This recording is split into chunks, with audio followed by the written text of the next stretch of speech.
ستاسو ډېره مننه د ستاسو اورېدونکو هم د دې ګواه دي چې موږ په سیاسي ډلو پسې خبره نه کوو، خو نن ستاسو جواب خامخا درکوم. کیسه دا ده فراق صاحب چې دا یو وخت یعنی دوه جنګونه خو مخکې وشو، پراکسي وار چې څه ته وایي، یعنی اصلي لوبغاړی وروسته وي، په میدان کې نور خلک جنګوي. یو د سوشلیست انقلاب خلاف چې کله وشو نو پاکستان دا کار وکړو، بیا د ایساف یا د نیټو فوجونه چې راغلل نو پاکستان دا کار وکړو، په دواړو کې پښتون د جنګ خاشاک. اوس دریم جنګ را روان دی، دریم جنګ چې را روان دی د دې د وجې نه را روان دی چې د وسط ایشیایي 15 ملکونه چې کم دي د تاجکستان نه شروع شي د کرغستان پورې، دا به اوس د دې 3 کاله پس به دا سعودي عرب وي، دا به دبۍ وي، دا به قطر وي. نو روزګار بدل ته راشي، لاره بدل ته راشي، دوی به په لاره باندې ځي، ګوادر ته به ځي، یا به ایران ته ځي، یا به میډیټرینین ته ځي. جګړه د دې روانه ده په دې کې یو طرف ته پاکستان، چین او روس دي، بل طرف ته امریکا، هندوستان او افغانستان دي. پنجابي دا فیصله کړې ده چې دې ځل به بیا زه پښتون د جنګ خاشاک جوړوم. نو اول خبره خو دا ده چې زما سیاسي پارټیانې دا ذکر نه کوي. دا پکار دی چې دوی زمونږ ولس په دې پوه کړي. دویمه دا ده چې د جنګ خاشاک جوړولو ابتدا یې وکړه.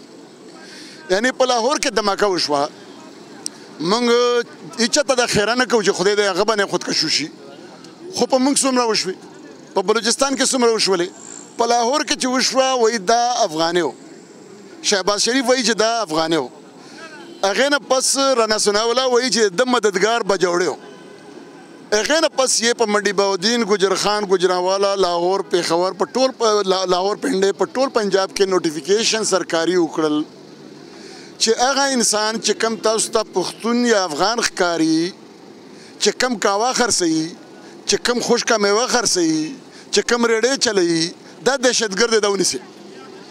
نو هغه باندې چې کم زمونږ خوارېکښ غریب چې کم د بې کوره کړي وو، د ورله کسب ختم کړی وو، د ورنه وسایل لوټلي وو، دی هلته لاړو په فوټپات مزدوري کوله، هغه یې ونیول، هغه یې وتړل، هغه کې یعنی هغه سلوک یې ورسره وکړو چې نن پښتون که د فاټا سره تعلق لري په پنجاب کې په هوټل کې شپه نشي کولی. د دې خلاف موږ راووتلو، په سوشل میډیا باندې شروع شولو. تاسو وګوره سیاسي پارټۍ اوس هم نه روزي.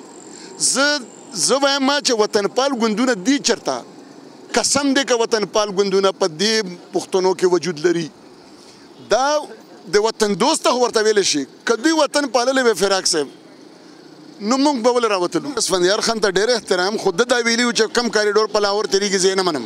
تېر شو که نه شو تېر؟ ګوره جي دا خبرې دي که وې عملي یې کړلی موږ یې ورسره ملګرتیا کوو.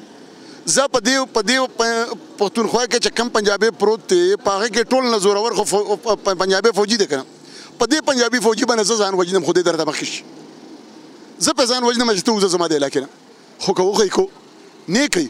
بل مشر وګوره، هغه په داسې وخت کې داسې غلی شي چې 15 کاله د 2010 د NP په دور کې 15 کاله محمود خان اچکزي په دهشتګردۍ خبره نه کړه، 15 کاله روژه به څوک وساتي؟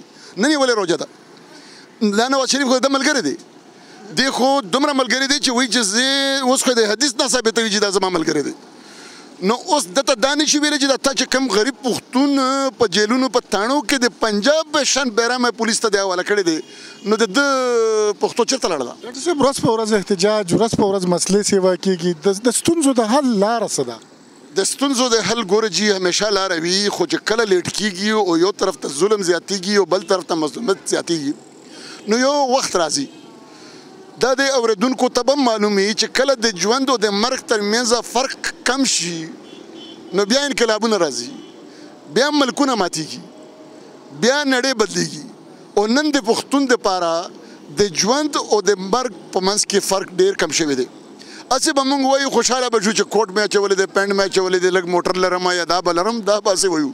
د کام په حیثیت سره د دې پښتون کام نه جامې شته، نه وجود شته، نه کلتور شته، نه روح شته، نه د ده په وس کې څه شی ته.